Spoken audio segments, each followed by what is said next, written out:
I saw Marla bent over on Route 9, and for a second, I thought she was hurt.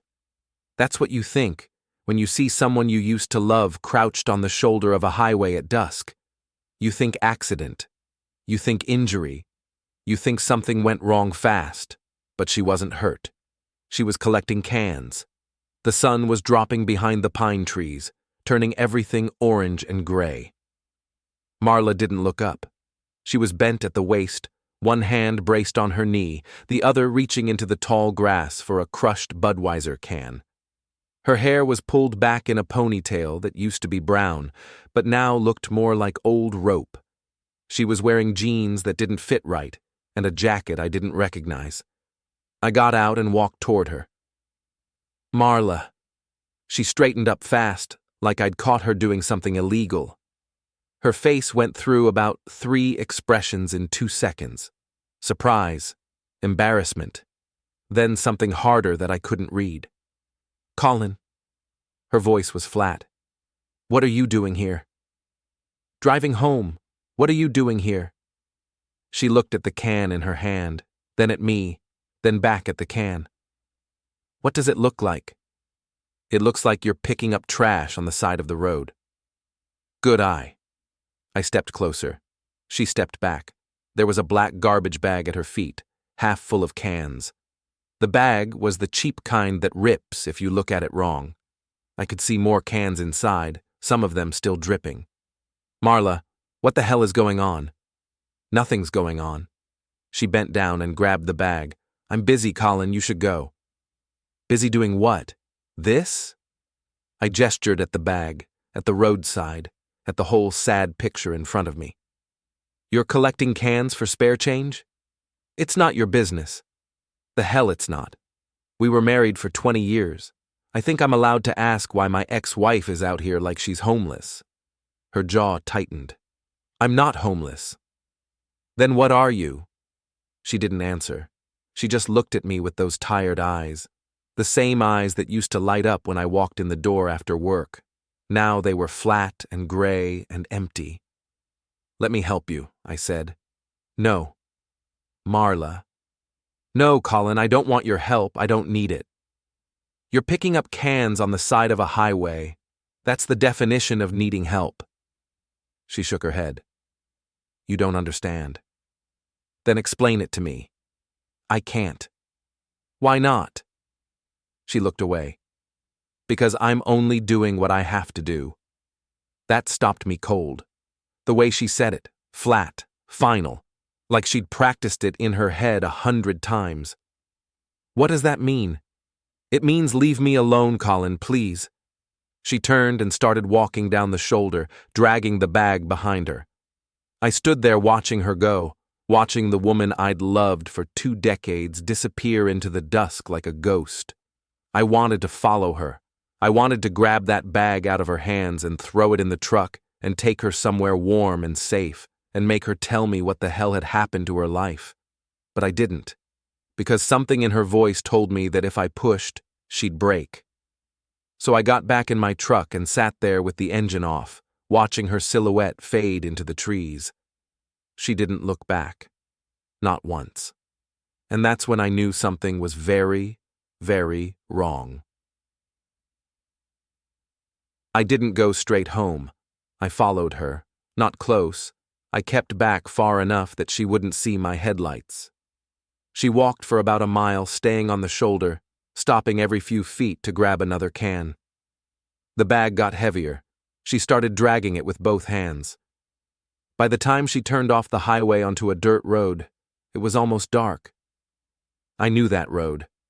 It led to the old trailer park off County Line, the one that used to be a KOA campground before the owner went bankrupt.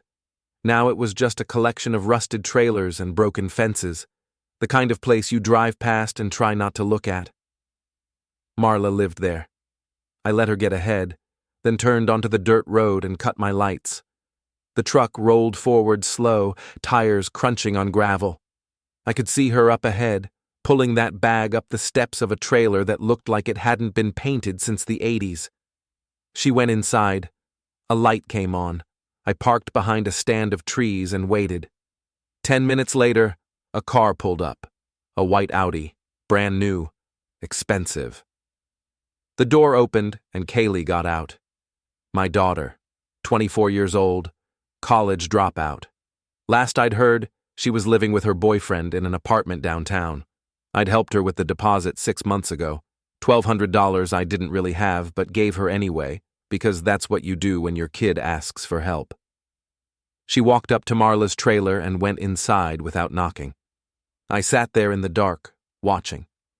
5 minutes later, I heard shouting. Kaylee's voice, high and sharp. Marla's voice, quieter, trying to calm her down. Then another voice. Female, loud, entitled. Tiffany, my son's wife. I rolled down the window, the voices carried across the gravel lot. I don't care what you have to do, Marla, figure it out. That was Tiffany. I'm trying, I just need a little more time. That was Marla. You said that last month. Evan's losing his patience. I know. Please just tell him I'll have it by Friday. Friday? That's 2 days from now. I can do it, I promise. You better, or we're done covering for you. Covering for her? What the hell did that mean? I heard footsteps. The door opened.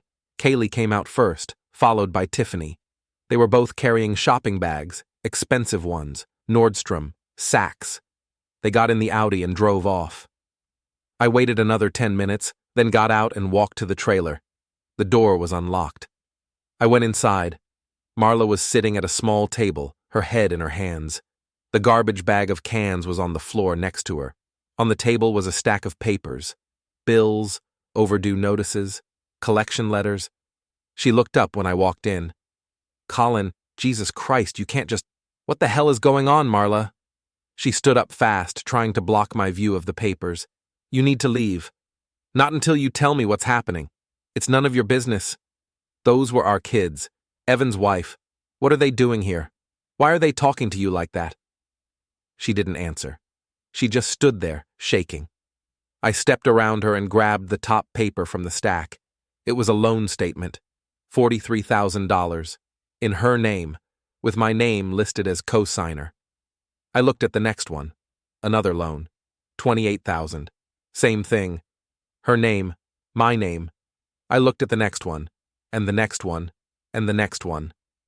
By the time I reached the bottom of the stack, I'd counted 6 different loans, all of them high interest, all of them months overdue, all of them with my name attached. Total, $187,000. I looked at Marla. Explain. She sat down. Her hands were shaking. I didn't want you to know. How long has this been going on? About a year. A year. I felt something cold settle in my chest. You've been drowning in debt for a year and you didn't tell me? I couldn't. Why not? Because it's your name on the loans, Colin. If they come after me, they come after you. I didn't want to drag you into this. I'm already in it. My name is on every one of these. I threw the papers on the table. How did this happen? She looked away. Evan needed help with a business investment. He said it was a sure thing. He asked me to co-sign. And you did. He's my son. So you signed for $40,000 without asking me? I thought I could handle it. And the other 5 loans? She didn't answer. Marla. Kaylee needed help with rent. Evan needed help with the condo. Tiffany had some medical bills that weren't covered by insurance. They kept coming back, Colin. They kept asking. And I kept saying yes because I thought… Her voice broke. I thought I could fix it before you found out. By picking up cans on the side of the road. She nodded. Jesus Christ, Marla. I'm sorry. I sat down across from her. My head was spinning. Why are they treating you like that? Like you work for them? Because I owe them. You owe them? They're the ones who borrowed the money. They covered the first few payments when I couldn't make them. Now they say I owe them back, with interest. That's insane. That's the deal. I looked at the papers again. The numbers swam in front of me. How much have you been paying them? $600 a month, sometimes more. Where are you getting that kind of money? She gestured at the bag of cans. Recycling, some odd jobs, cleaning houses, whatever I can find. You used to run your own business. You used to have your own house. What happened? I sold the house. You what? I had to. The mortgage was under your name. Evan said we could get a better price if we transferred it to him first, so I signed the papers. He said he'd handle everything. But when the sale went through, the money went into his account, not mine. He said it was temporary, that he'd transfer it once the paperwork cleared. She laughed, a bitter sound. That was 8 months ago. He stole your house. He's holding it. There's a difference. No, Marla, there's not. She looked at me with those tired eyes. What am I supposed to do, Colin? He's our son. He's a thief. He's your son, too. I stood up. My hands were shaking. I need to go. Colin, please, don't do anything stupid. I'm not going to do anything stupid. Then what are you going to do? I looked at her. At the trailer. At the stack of bills. At the bag of cans. I'm going to fix this. You can't. Watch me. I walked out before she could say anything else. I didn't sleep that night. I sat at my kitchen table with a notepad and a calculator and every scrap of paperwork I could find from the last 2 years. Bank statements, tax returns, loan documents, emails. I'd given Evan $30,000 when he got married. Called it a wedding gift, but really it was to help him buy the condo. He'd promised to pay me back, but that promise had evaporated the second the check cleared. I'd given Kaylee $15,000 for the apartment deposit and first year's rent. She'd sworn she was getting her life together. That lasted about 3 months before the boyfriend moved in and she stopped looking for work. All told, I'd handed my kids close to $60,000 in the past 2 years, and now they'd taken another $187,000 using Marla's name and mine. Total, $247,000, $250,000, gone. I thought about the garage I'd sold, the business I'd built from nothing, working 70-hour weeks for 30 years, breaking my back under cars and trucks and motorcycles, saving every penny so my kids could have a better life than I did. I'd given them that life, and they'd spit on it. I looked at the stack of papers and felt something shift inside me, something cold and hard and sharp. They wanted to play games? Fine. I knew how to play games. I opened my laptop and started digging. It took me 3 days to find everything I needed. The condo Evan lived in was still under my name. He'd never transferred the title like he'd promised. Technically, I owned it. The car Kaylee drove, the white Audi, was a lease I'd co-signed for. The payments came out of an account I still had access to. The business Rhett was running, Kaylee's boyfriend, was funded by a loan Marla had co-signed, using my credit as collateral. Everything led back to me. They'd built their lives on my money, my credit, my name, and they thought I'd never notice. On the 4th day, I drove to Rhett's business. It was listed as a consulting firm, but when I found the address, it turned out to be a storage unit on the south side of town, the kind with a roll-up door and a padlock. I parked outside and waited. 2 hours later, Rhett showed up in a silver BMW. Another lease I was probably paying for without knowing it. He opened the unit and went inside. I got out and followed him. The inside of the unit was set up like an office. Desk, chair, filing cabinet, but no clients, no employees, just Rhett sitting at his desk, scrolling through his phone. Rhett. He looked up. Colin, what are you doing here? I could ask you the same thing. He stood up. He was taller than me, younger, built like he spent a lot of time at the gym. This is private property. No, it's not. This unit is paid for with a credit line in my name. That makes it my property. His face went red. You need to leave. Not until we talk. There's nothing to talk about. I walked past him and opened the filing cabinet. Inside were folders labeled with client names. I pulled one out and flipped it open. Empty. I pulled out another one. Empty. All of them were empty. So this is the big consulting business Kaylee keeps talking about, I said. A storage unit full of fake folders. Get out. Or what? He moved toward me. Fast. He grabbed my shoulder and tried to spin me around, but I'd been in enough bar fights in my 20s to know how to handle a guy who thought he could intimidate me with size. I twisted out of his grip, stepped to the side, and used his own momentum to flip him over the desk. He landed hard on the concrete floor. I didn't hit him, didn't need to. He was already done. Stay down, I said. He groaned and rolled onto his back. You just assaulted me. No, I defended myself. Big difference. I pulled out my phone and started recording. Tell me about the business, Rhett. Go to hell. Tell me how much money you've taken from Kaylee. He glared at me but didn't answer. Fine. Let me guess. You convinced her to ask her mother for money. You told her it was for a business investment. A sure thing. You said you'd pay her back, but you never did, because there is no business. There's just you, sitting in a storage unit pretending to be a success. You don't know what you're talking about. Sure I do. I've seen guys like you my whole life. Big talk, big plans, no follow-through. You found a girl with a rich family and you latched on like a tick. You bled her dry, and when she couldn't give you any more, you made her go after her mother. How much have you taken, Rhett? 50,000? 100? He didn't answer. I'm going to find out one way or another. You can tell me now, or I can dig through every bank statement and credit card bill until I figure it out myself. Your choice.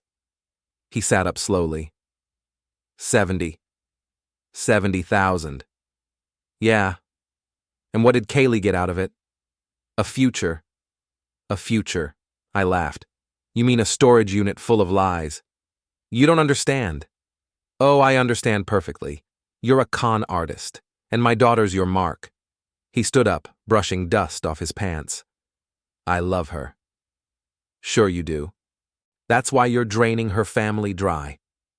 She wanted to help me. She wanted to help you because you manipulated her into thinking you were something you're not. You're a parasite, Rhett, and I'm done watching you feed. I walked out, leaving him standing there in his fake office with his fake business and his fake future.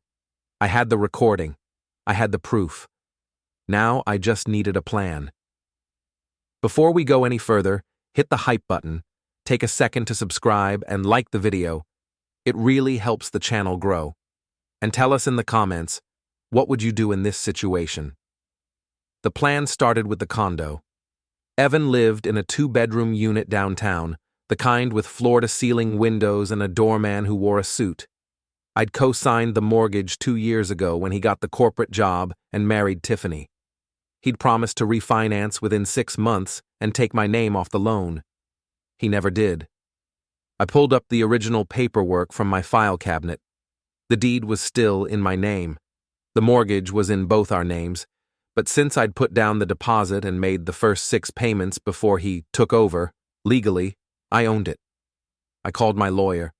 His name was Pete Garrison, a guy I'd known since high school. He'd helped me with the garage sale and the divorce. He owed me a favor. Colin, what can I do for you? I need to repossess a property. Repossess? From who? My son. There was a pause. You want to repossess your son's house?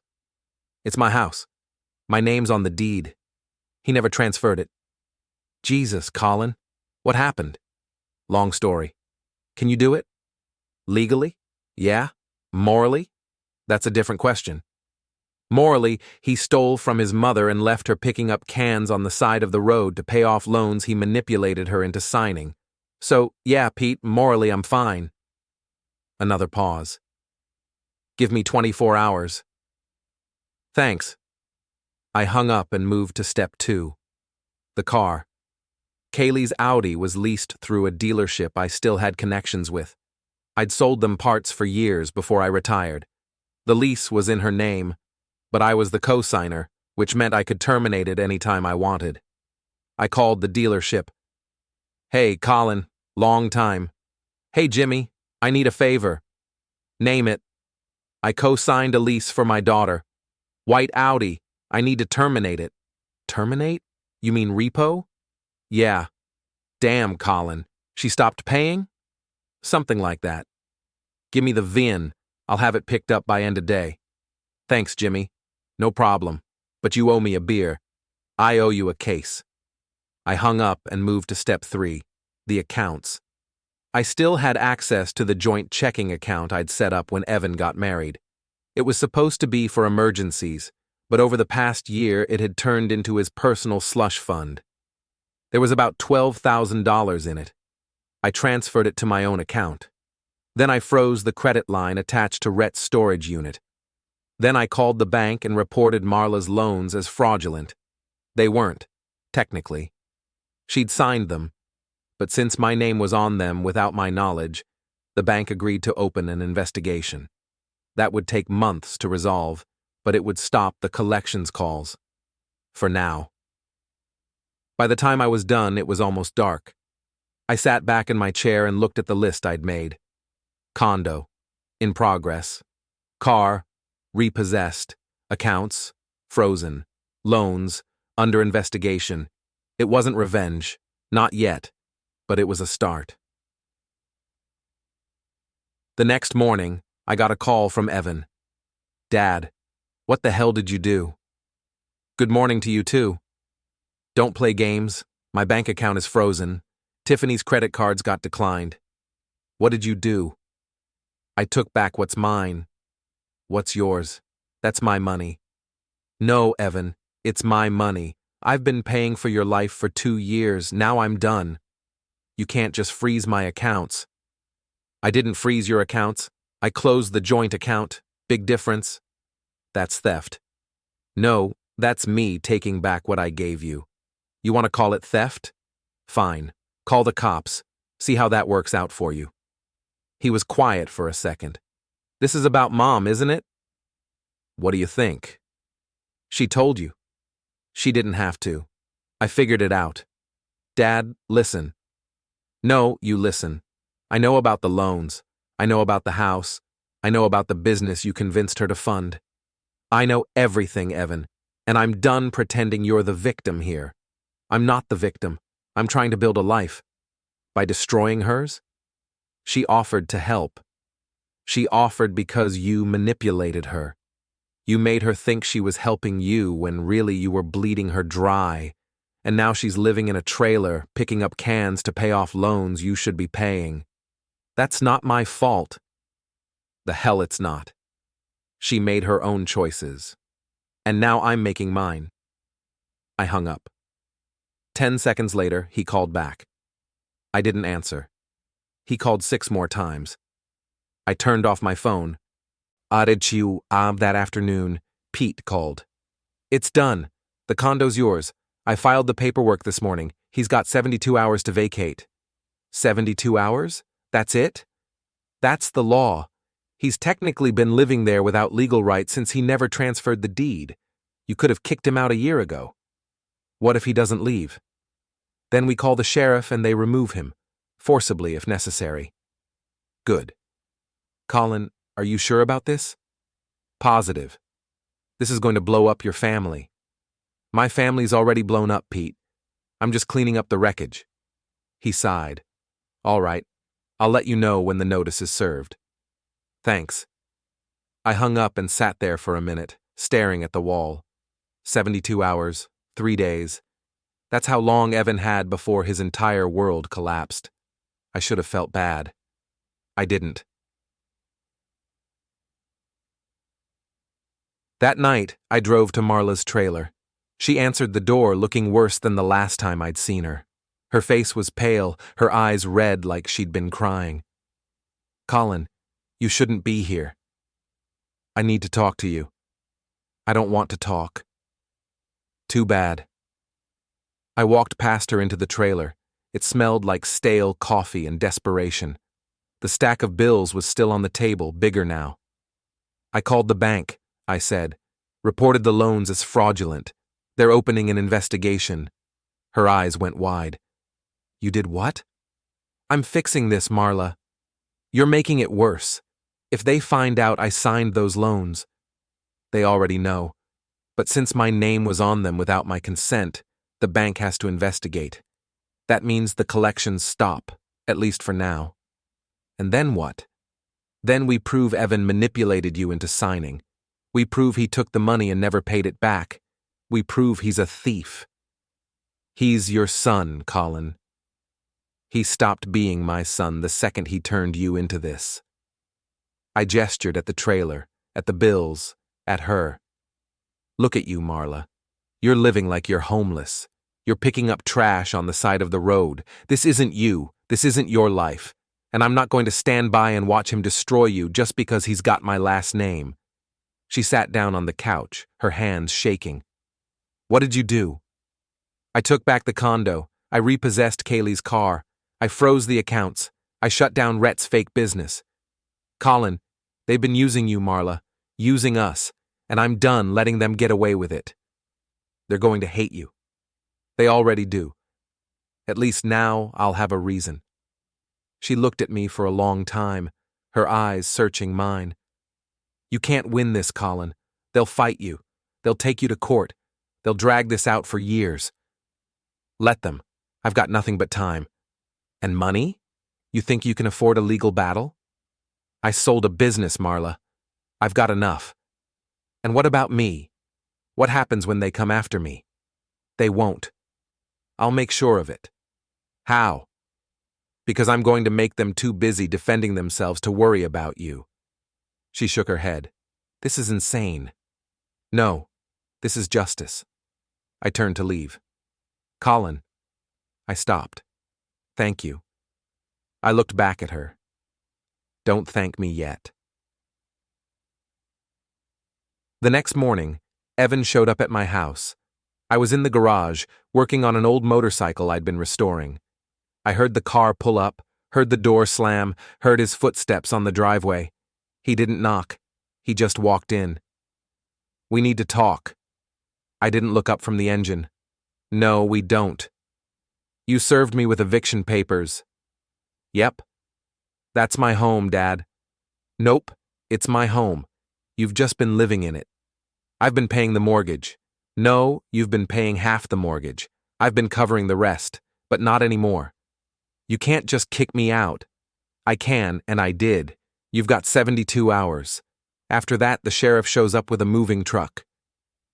He stepped closer. His face was red, his hands balled into fists.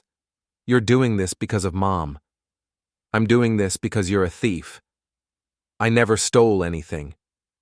You stole her house. You stole her savings. You manipulated her into signing loans she couldn't afford, and then left her to drown while you lived in a luxury condo and drove a brand new car.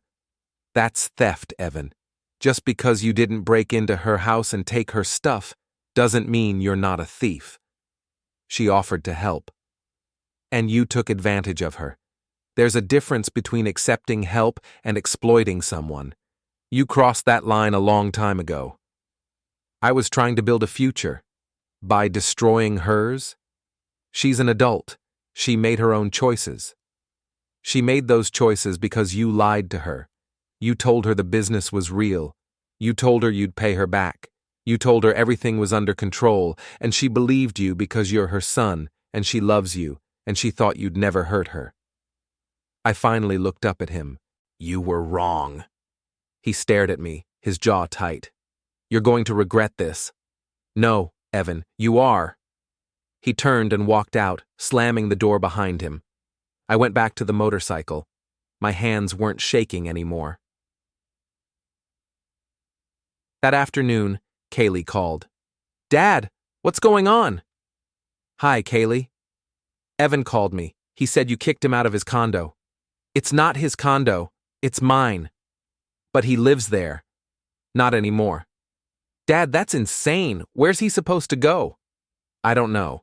Maybe he can ask Tiffany. I'm sure her parents have room. This isn't funny. I'm not laughing. What about me? Jimmy said you repossessed my car. Yep. Why? Because you stopped making payments and I'm done covering for you. I didn't stop making payments. Rhett was handling it. Rhett doesn't have a job, Kaylee. He doesn't have a business. He's been living off the money you stole from your mother. I didn't steal anything. You asked her for $70,000. You told her it was for rent and bills and emergencies. Then you gave it to Rhett and he used it to lease a BMW and rent a storage unit and pretend he was successful. That's theft, Kaylee, and I'm done pretending it's not. She was quiet for a second. Then, you talked to Rhett. I did more than talk. What does that mean? It means I shut down his fake business and froze the accounts. It means he's done bleeding this family dry, and if you're smart, you'll dump him before he drags you down with him. He loves me. No, he doesn't. He loves your money. And now that the money's gone, you're going to find out real fast what he actually thinks of you. You don't know him. I know guys like him. I've known them my whole life. They're all the same, Kaylee. Big talk, big dreams, no substance, and they always leave a trail of broken people behind them. You're wrong. Am I? Then ask him where the $70,000 went. Ask him to show you the business plan. Ask him to prove that any of this was real. She didn't answer. That's what I thought. I hung up. 5 minutes later, she called back. I didn't answer. And that night, I got a text from an unknown number. We need to talk. This is Tiffany. I almost deleted it. Then I thought, why not? Talk. Not over text. In person. Where? The parking lot behind Evan's office. Tomorrow at noon. Fine. I showed up the next day at 11:45. The parking lot was empty except for a black SUV parked in the back corner. Tiffany got out. She was wearing a designer dress and heels, her hair pulled back in a tight bun. She looked like she was about to walk into a boardroom, not a parking lot. Colin. Tiffany. We need to fix this. There's nothing to fix. You're destroying Evan's life. No, Evan destroyed his own life. I'm just cleaning up the mess. By kicking him out of his home? It's not his home. It's mine. You're being vindictive. I'm being realistic. Evan's been living beyond his means for 2 years, and I've been the one paying for it. Now I'm done. He has a career. He can pay you back. With what? He's got no savings, no assets, and a mountain of debt. He can't even pay his own rent. Because you froze his accounts. I closed the joint account. Big difference. If he wants money, he can earn it himself. She stepped closer, her eyes hard. You're making a mistake. No, Tiffany, you are. Excuse me? You've been living off my money for 2 years. You've been treating Marla like hired help, making her run errands and clean your house and cover your bills while you post pictures on Instagram pretending to be successful. You think I don't know about that? Her face went pale. I know everything, Tiffany. I know about the shopping sprees. I know about the trips. I know about the lifestyle you've been funding with money you didn't earn.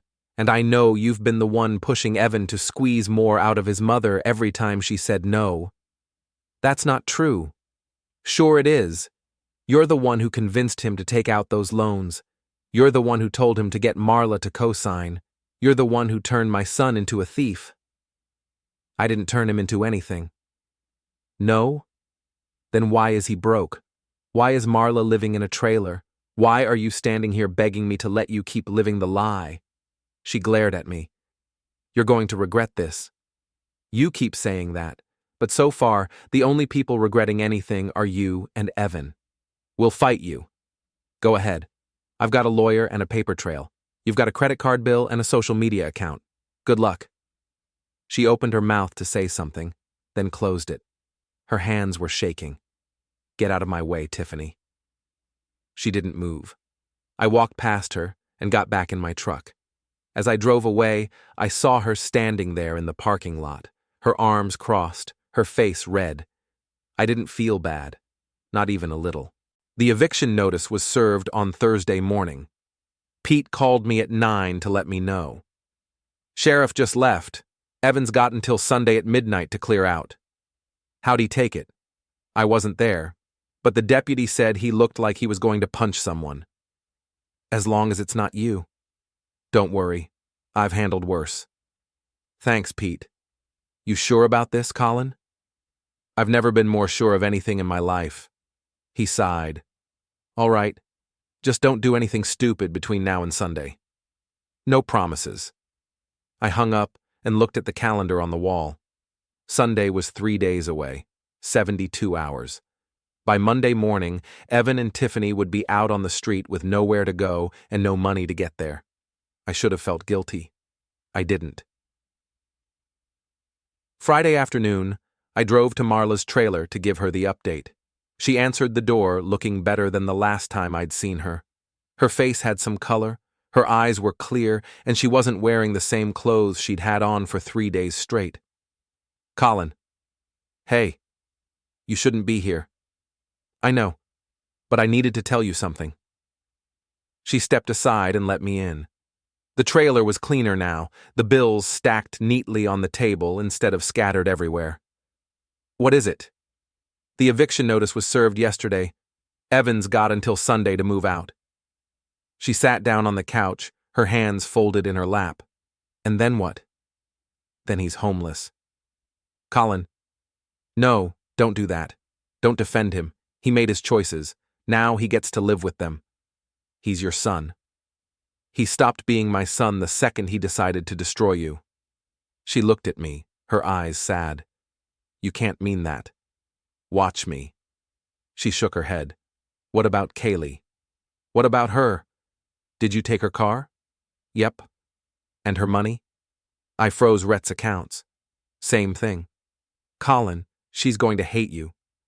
She already does. No, she doesn't. She's just confused. She's not confused, Marla. She's entitled. She thinks the world owes her something just because she's our daughter. And Rhett's been feeding that delusion for the past year. Now she's going to learn what it's like to actually work for a living. You're being too harsh. I'm being realistic. She's 24 years old. She should have figured this out by now. Instead, she's been living off us, letting Rhett bleed us dry and pretending everything's fine. Well, it's not fine. And I'm done pretending it is. Marla stood up and walked to the window. What if they fight back? Let them. What if they take you to court? I've got a lawyer. What if they go to the press? What if they tell everyone you kicked your own son out of his home? Then everyone will know the truth. That my son's a thief, and I'm the one who stopped him. She turned to look at me. You really think this is going to work? I know it is. How? Because I'm not stopping until they're broke, homeless, and begging for mercy. And when they do, I'm going to remind them what they did to you, what they turned you into, and then I'm going to walk away and let them figure out how to survive without me. She stared at me for a long time. You've changed, Colin. No, I just stopped being nice. Saturday morning, I got a call from Rhett. Colin, we need to talk. No, we don't. I'm serious. This has gone too far. It hasn't gone far enough. You shut down my business. You didn't have a business. You had a storage unit full of fake folders and a lease you couldn't afford. That's not fair. Life's not fair, Rhett. You're just now figuring that out. I love Kaylee. Sure you do. That's why you stole $70,000 from her mother. I didn't steal anything. She gave it to me. She gave it to you because you lied to her. You told her it was for a business. You told her it was an investment. You told her she'd get it back. But she didn't, did she? Because there was no business. There was just you, pretending to be something you're not. You don't understand. I understand perfectly. You're a con artist, and my daughter's your victim, and I'm the one who's going to make sure you never get another penny from this family. She's going to leave me. Good. I'll lose everything. You don't have anything to lose, Rhett. You never did. I hung up. He called back twice. I didn't answer. Sunday afternoon, I drove to the condo. Evan and Tiffany were standing outside on the curb, surrounded by boxes and trash bags. The moving truck I'd hired was parked in the driveway, the driver leaning against the cab, smoking a cigarette. I parked across the street and watched. Tiffany was yelling at Evan, her hands waving in the air. Evan was yelling back, his face red. A small crowd of neighbors had gathered on the sidewalk, watching the show. I got out and walked over. Need some help? Evan spun around. You. Me. This is your fault. No, Evan. This is your fault. I'm just the one who's making you deal with the consequences. You can't do this. I already did. I'll sue you. Go ahead. You don't have the money for a lawyer. His hands balled into fists. You're a bastard. Maybe, but at least I'm not a thief. He stepped toward me, his eyes wild. The moving truck driver dropped his cigarette and stepped between us. That's enough. You want me to call the cops? Evan stopped. He looked at me, then at the driver, then at the boxes on the curb. Get out of here, Colin. Gladly. I walked back to my truck, got in, and drove away. In the rearview mirror, I could see Evan standing there, staring after me. He looked like a man who'd just lost everything, because he had. But that night, Kaylee showed up at my house. I was in the garage again, working on the motorcycle. I heard her car pull up, not the Audi, something older and cheaper, and heard her footsteps on the driveway. She knocked on the doorframe. Dad. I looked up. She was wearing jeans and a hoodie, her hair pulled back in a messy ponytail. She looked tired. Kaylee, can we talk? About what? About everything. I set down the wrench and wiped my hands on a rag. All right, talk. She stepped inside, her arms crossed. You ruined Evan's life. No, Evan ruined his own life. You kicked him out of his home.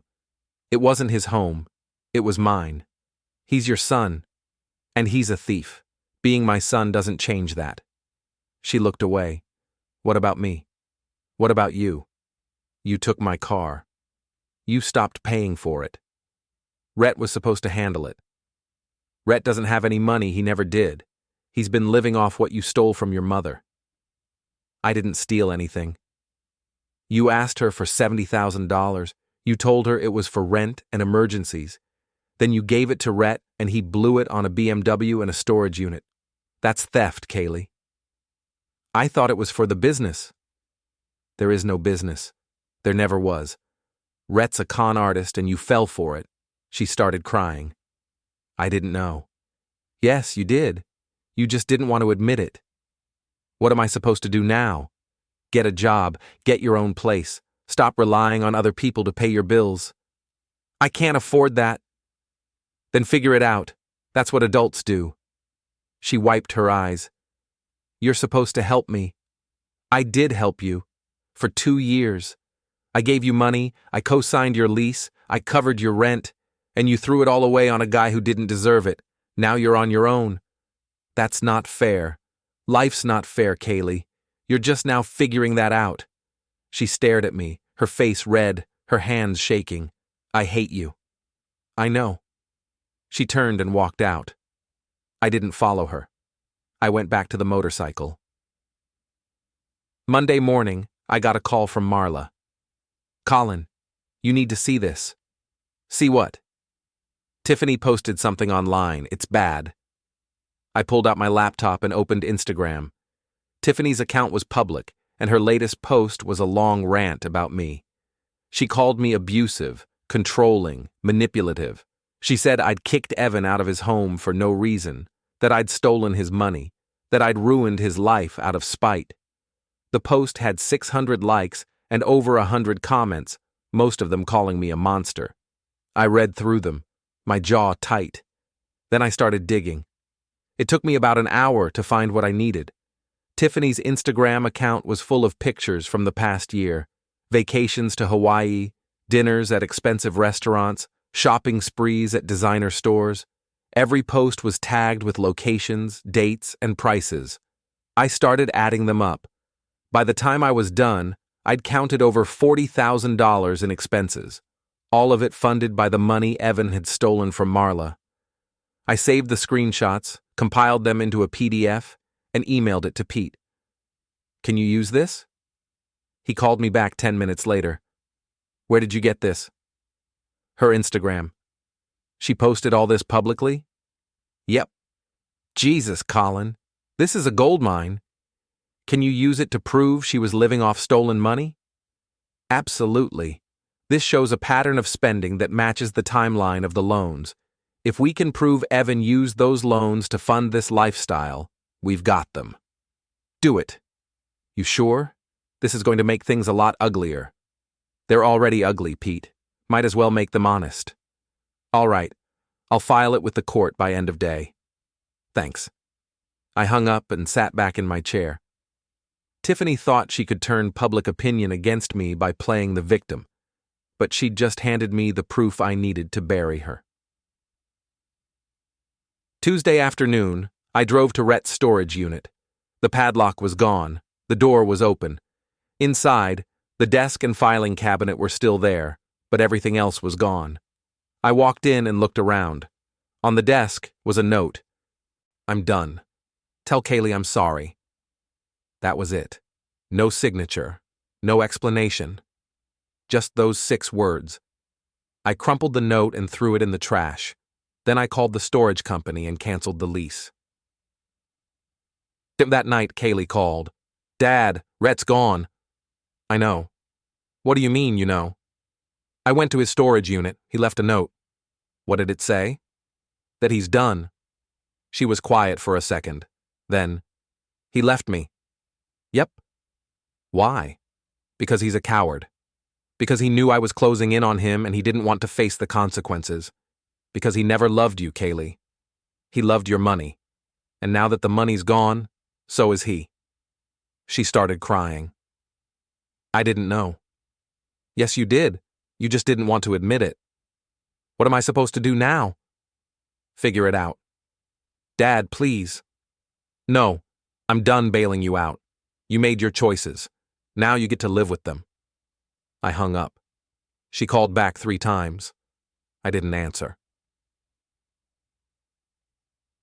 Wednesday morning, Pete called. The court accepted the filing. We've got a hearing scheduled for 2 weeks from now. What happens then? We present the evidence. We show the timeline of the loans, the spending patterns, the proof that Evan and Tiffany were living off stolen money. If the judge agrees, they'll be ordered to pay restitution. How much? All of it, plus interest. Can they afford that? Not even close. They'll probably have to file for bankruptcy. Good. Colin, are you sure about this? Once we go to court, there's no going back. This is going to destroy them. They destroyed themselves, Pete. I'm just making sure everyone knows it. All right, I'll keep you posted. I hung up and sat there for a minute, staring at the wall. 2 weeks. That's how long Evan and Tiffany had before their entire lives came crashing down. I should have felt bad. I didn't. The next 2 weeks passed in a blur. Evan tried to call me 6 times. I didn't answer. Tiffany sent me a dozen text messages, alternating between threats and apologies. I deleted all of them. Kaylee showed up at my house twice. The first time, I didn't answer the door. The second time, I told her to leave and she did, crying the whole way back to her car. Marla called me every other day, asking if I was sure about what I was doing. Every time I told her yes, and every time she sounded less convinced. On the morning of the hearing, I woke up at 5 and couldn't go back to sleep. I made coffee, sat at the kitchen table, and went through the evidence one more time. The loans, the spending records, the Instagram posts, the bank statements, the timeline. It was all there.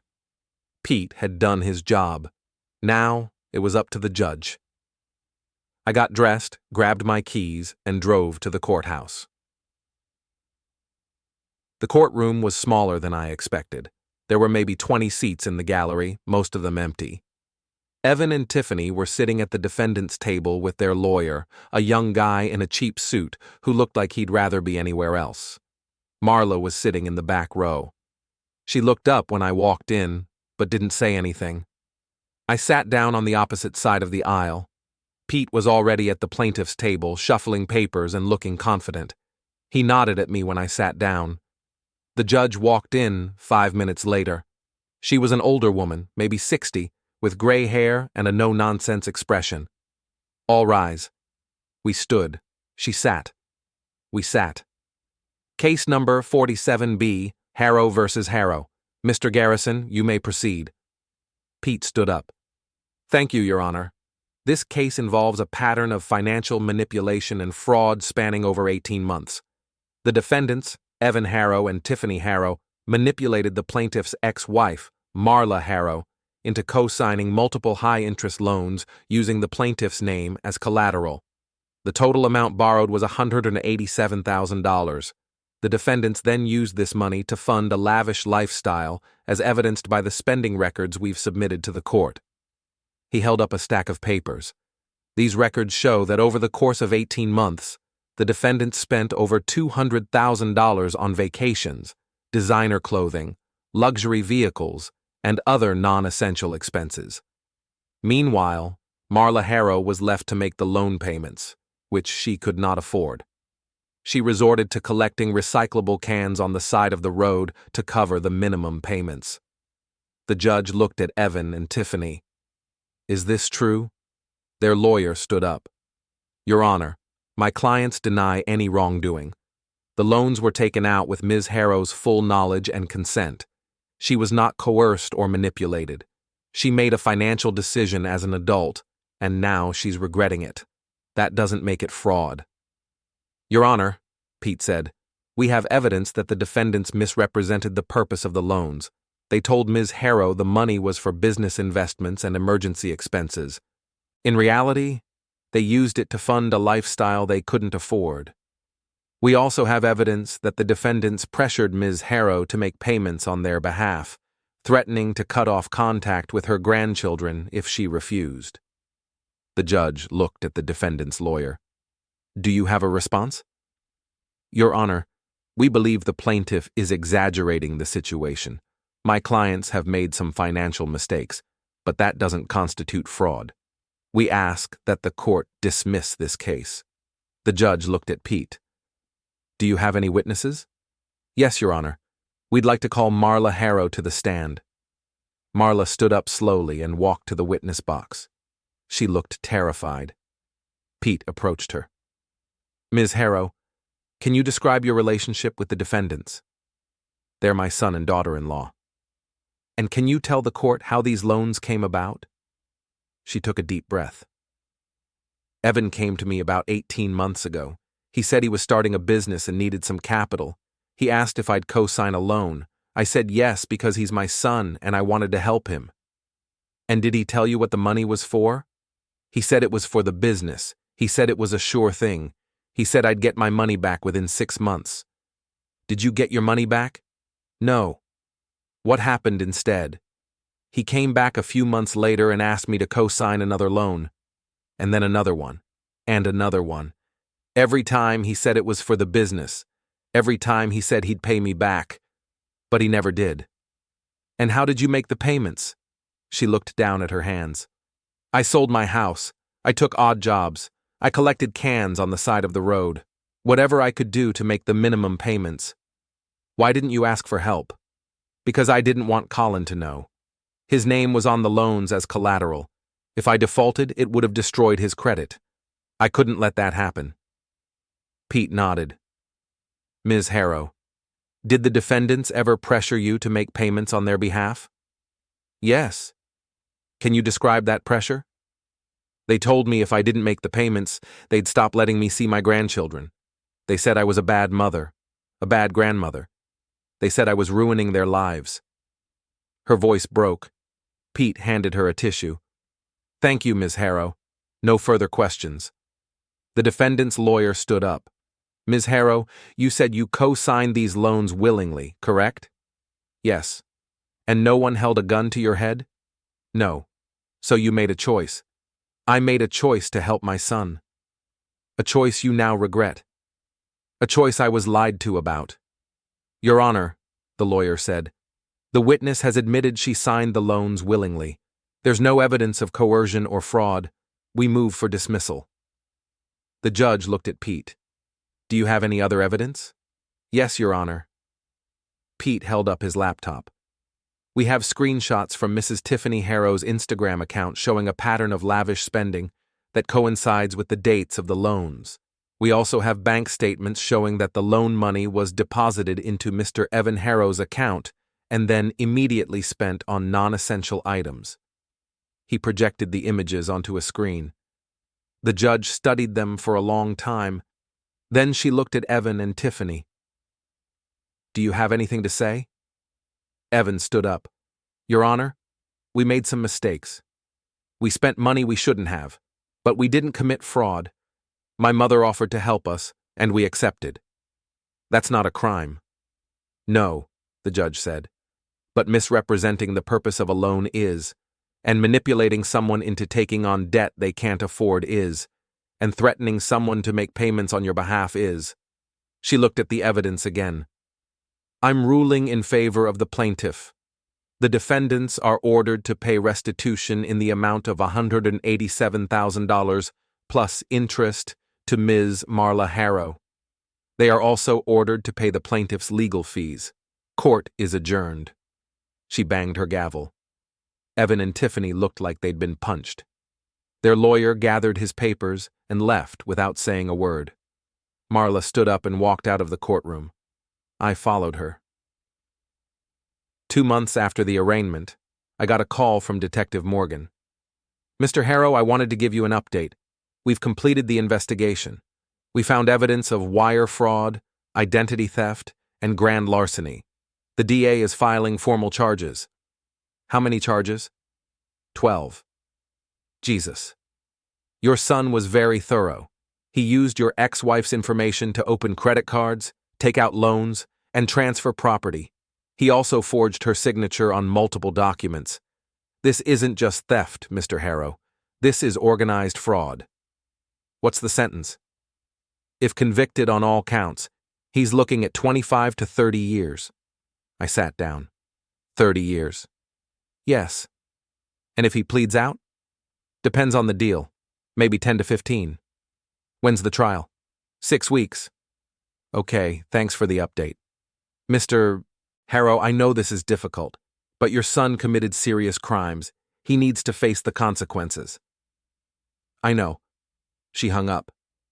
I sat there for a long time, staring at the phone. 30 years. Evan was 27. If he got the full sentence, he'd be almost 60 by the time he got out. I should have felt bad. I didn't. The 3 weeks before the trial, Tiffany showed up at my house. I was in the garage working on the motorcycle when I heard the car pull up. I looked out and saw her standing in the driveway, wearing jeans and a t-shirt. No makeup. Hair pulled back. She looked 10 years older than the last time I'd seen her.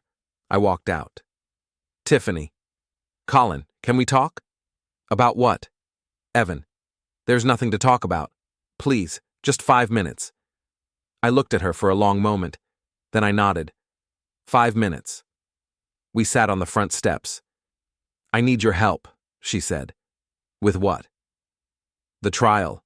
If you testify against him, he's going to prison for 30 years. He should have thought about that before he committed 12 counts of fraud. He didn't mean to hurt anyone. He stole $500,000, Tiffany. That's not an accident. He was trying to build a better life for us. By destroying his mother? She looked away. I know what we did was wrong, but he doesn't deserve to go to prison for it. Yes, he does. Colin, please. He's your son. He stopped being my son the second he decided to turn into a criminal. He made mistakes. Mistakes are things you do by accident. What Evan did was deliberate, calculated, and cruel. That's not a mistake. That's who he is. You're his father. You're supposed to help him. I did help him. I gave him money, I co-signed loans, I bought him a condo, and he threw it all away because he wanted more. He's not a victim, Tiffany. He's a thief, and I'm done pretending he's anything else. She started crying. What am I supposed to do? I don't know, and I don't care. He's going to lose everything. He already lost everything. He just doesn't know it yet. She stood up. You're heartless. No, I'm just done being manipulated. She walked back to her car and drove away. I went back to the garage. 2 weeks before the trial, Kaylee called. "Dad, I need to talk to you." "About what?" "About Evan." "There's nothing to talk about. He's going to prison." "I know. For 30 years. I know." "Dad, please, you have to help him." "No, I don't. He's your son. And he's a thief. He made mistakes." "Stop calling them mistakes, Kaylee. What he did was deliberate. He destroyed your mother's life. He stole $500,000. He lied, he manipulated, he forged documents. That's not a mistake. That's a crime. But you're his father. And he's a criminal. Those two things don't cancel each other out. What about me? What about you? If you send Evan to prison, I'll never forgive you." "I'm not sending him to prison. He sent himself." "That's not true." "Yes, it is. He made his choices. Now he gets to live with them." "I hate you." "You've said that before." "I mean it this time." "Good for you." She hung up. I didn't call her back.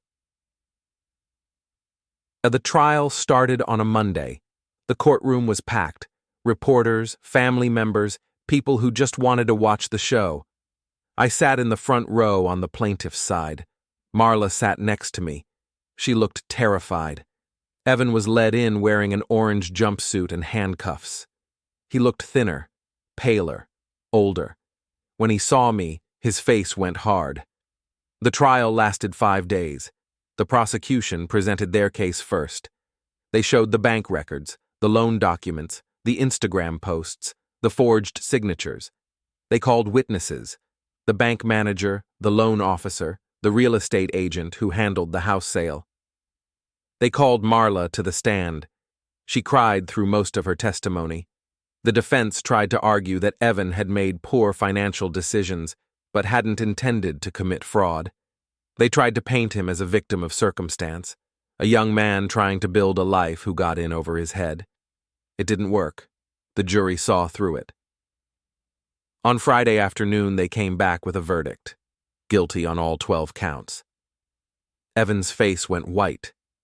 Tiffany started crying. The judge scheduled sentencing for 2 weeks later. I didn't go to the sentencing hearing. I couldn't. I'd spent months building this case, gathering evidence, testifying, watching my son's life fall apart piece by piece.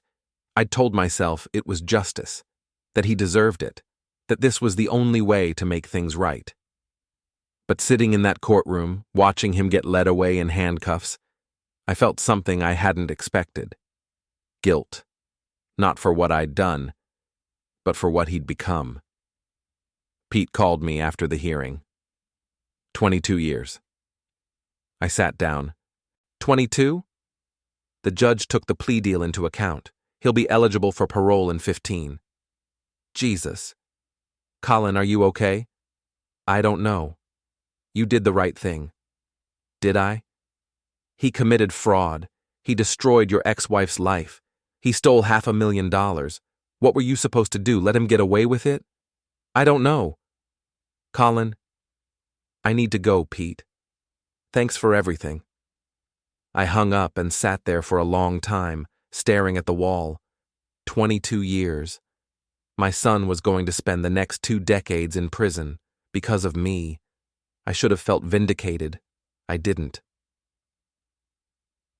That night, I drove to Marla's trailer. She answered the door looking exhausted. Colin, can I come in? Of course. I walked inside. The trailer looked different now. There were flowers on the table, pictures on the wall, a sense of life that hadn't been there before. You heard? She asked. Yeah, 22 years. She nodded. I know. I don't know how to feel about it. Me neither.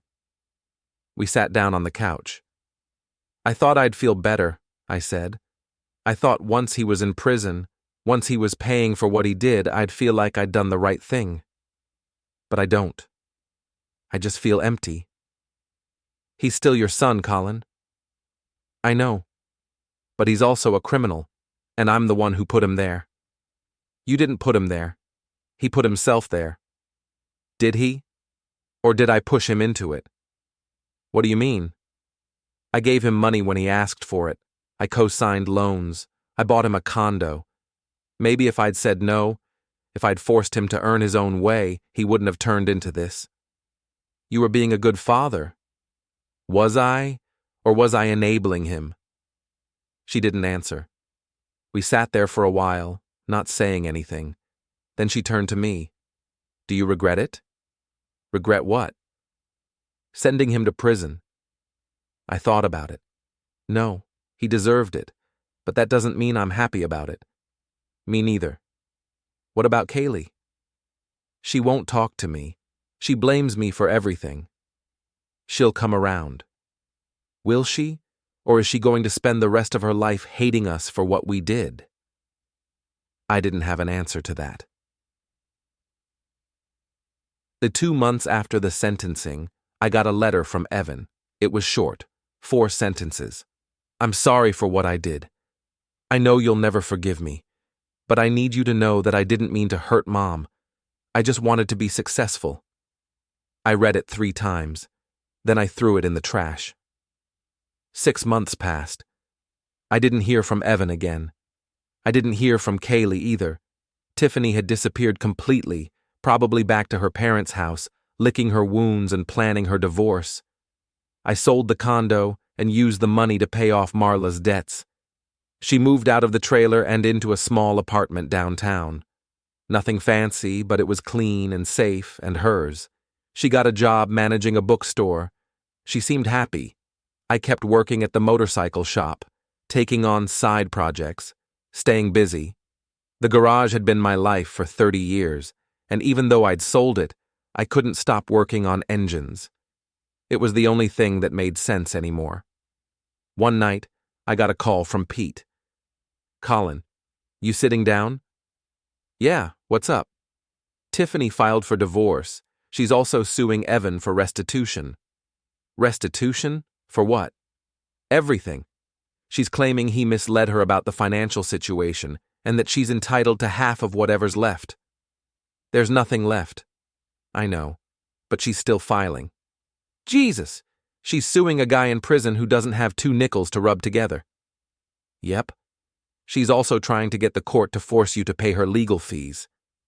On what grounds? She's claiming you were complicit in Evan's fraud and that you should be held financially responsible. I laughed. That's insane. I know, but she filed the paperwork. We'll have to respond. Do it, and make sure she doesn't get a dime. Will do. I hung up and sat there for a minute, shaking my head. Tiffany was still trying to play the victim. Some people never learn. A month later, I got a call from an unknown number. Mr. Harrow? Yeah. This is Dr. Ellis from County General. Your daughter Kaylee was brought in this morning. She's asking for you.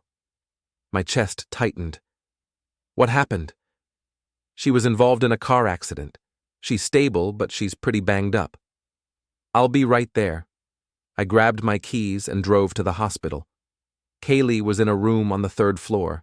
She looked small in the hospital bed, her face bruised, her arm in a cast. Dad. I sat down next to her. What happened? I ran a red light. Wasn't paying attention. The other car hit me on the driver's side. Are you okay? I'm fine. Just some bruises and a broken arm. The doctor said I was lucky. You were. She looked away. I don't have insurance. I can't afford this. I'll take care of it. Why? Because you're my daughter. I thought you were done helping me. I am, but I'm not going to let you go into debt over a hospital bill. She started crying. I'm sorry, Dad. For what? For everything. For Rhett. For the money. For defending Evan. I was wrong. About all of it. I know. I don't know what to do. I don't have a job. I don't have a place to live. I'm broke and alone, and I don't know how to fix it. I took her hand. Then let me help you. Why? After everything I did? Because you're my daughter, and I love you. Even when you screw up. She squeezed my hand. I don't deserve it. Probably not. But I'm going to do it anyway. Over the next few months, I helped Kaylee get back on her feet. I paid off her hospital bills. I helped her find a job at a coffee shop downtown. I co-signed a lease on a small studio apartment, with the understanding that this was the last time I'd ever do it. She worked hard. She showed up on time. She didn't complain. She stopped asking for handouts. She was growing up. One night, she invited me over for dinner. The apartment was small but clean. She'd decorated it with thrift store furniture and plants from the farmer's market. It wasn't much, but it was hers. "This looks good," I said. "Thanks. It's not the condo, but it's home." We sat down at the small table and ate spaghetti out of mismatched bowls.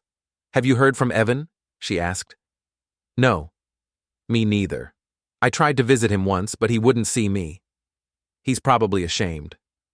"He should be." "Yeah." She looked at me. "Do you regret it? Sending him to prison?" "No, he did what he did. He deserves the consequences. But he's your son. And he destroyed your mother's life. Those two things don't cancel each other out." She nodded slowly. "I get it now. I didn't before, but I do now." "Good. I'm sorry I took his side. You were loyal. There's nothing wrong with that. But I was loyal to the wrong person. You didn't know that at the time." She was quiet for a minute. Then she said, "Do you think he'll ever get out?" "Not for a long time." "What happens to him then?" "I don't know. And honestly, I don't care. He made his choices. Now he has to live with them." "That's cold, Dad." "Maybe. But it's honest." A year after the trial, I got a call from Marla. "Colin, I need to tell you something." "What's up?" "I'm seeing someone." I smiled. "That's great. You're not mad?" "Why would I be mad? We've been divorced for 5 years. You're allowed to move on." "I know, but I didn't want you to hear it from someone else." "I appreciate that. Who's the guy?" "His name's Tom. He owns the bookstore I work at. He's kind, patient. He makes me laugh. He sounds perfect." "He is. I think you'd like him." "I'm sure I would." "Thank you, Colin." "For what?" "For everything. For stopping Evan. For helping me get back on my feet. For not giving up on me." "You're welcome." "I mean it. I don't know where I'd be without you." "Probably still picking up cans on the side of the road." She laughed. "Probably." We hung up. I sat there for a minute, smiling. Marla was happy. That was all I'd ever wanted. For 2 years after the trial, I got another letter from Evan. This one was longer. "Dad, I know you probably don't want to hear from me. I know you think I'm a terrible person. And you're right. I am. Or I was. I don't know anymore. Prison changes you. Not always for the better, but sometimes it does. I've had a lot of time to think about what I did, about how I hurt Mom, about how I hurt you, about how I destroyed my own life because I was too proud to admit I was failing. I was so focused on looking successful that I didn't realize I was becoming a fraud. I told myself the lies I was telling everyone else. I convinced myself that the business was real, that the money would come back, that everything would work out. But it didn't. And now I'm paying for it. I'm not asking for forgiveness. I don't deserve it. But I want you to know that I'm sorry. For everything. Evan." I read the letter 3 times. Then I put it in a drawer and didn't look at it again. The 3 years after the trial, I sold the motorcycle I'd been working on for a small fortune. I used the money to take Marla and Tom out to dinner at a nice restaurant downtown. "What's the occasion?" Marla asked. "No occasion. I just wanted to do something nice." Tom raised his glass. "To second chances." We clinked glasses. Marla smiled at me. "You look happy, Colin." "I am." "What changed?" "Nothing. Everything. I don't know. I just realized that holding on to anger doesn't fix anything. It just makes you bitter. Does that mean you've forgiven Evan? No. But I've stopped thinking about him every day. That's progress. She nodded. It is. 4 years after the trial, Kaylee got promoted to assistant manager at the coffee shop. She called me to tell me the news. Dad, you won't believe it. What? I got promoted. I'm making $18 an hour now. That's great, honey. I know, I feel like a real adult. I laughed. You are a real adult. I mean a successful adult, like I'm finally doing something with my life. You've been doing something with your life for the past 4 years. You just didn't realize it. I guess you're right. I'm always right. She laughed. Don't push it. 5 years after the trial, I got a call from Pete. Colin, Tiffany's lawsuit got thrown out. Good. The judge said she had no standing. She also ordered her to pay your legal fees. How much? $15,000. She doesn't have that kind of money. I know. But it's on the record now. If she ever comes into money, we can collect. Fair enough. How are you doing, Colin? I'm good. You sound good. I am. I'm glad. Thanks, Pete. For everything. Anytime. 6 years after the trial, I got a letter from the parole board. Evan was up for early release. They wanted me to submit a statement, either supporting or opposing his parole. I sat at my kitchen table, staring at the blank form. Part of me wanted to oppose it, to make him serve every last day of his sentence. But another part of me, the part that still remembered him as a kid, as my son, wanted to let him have a second chance. I thought about what Marla would say, what Kaylee would say, what Tom would say. Then I thought about what I wanted to say. I picked up the pen and started writing.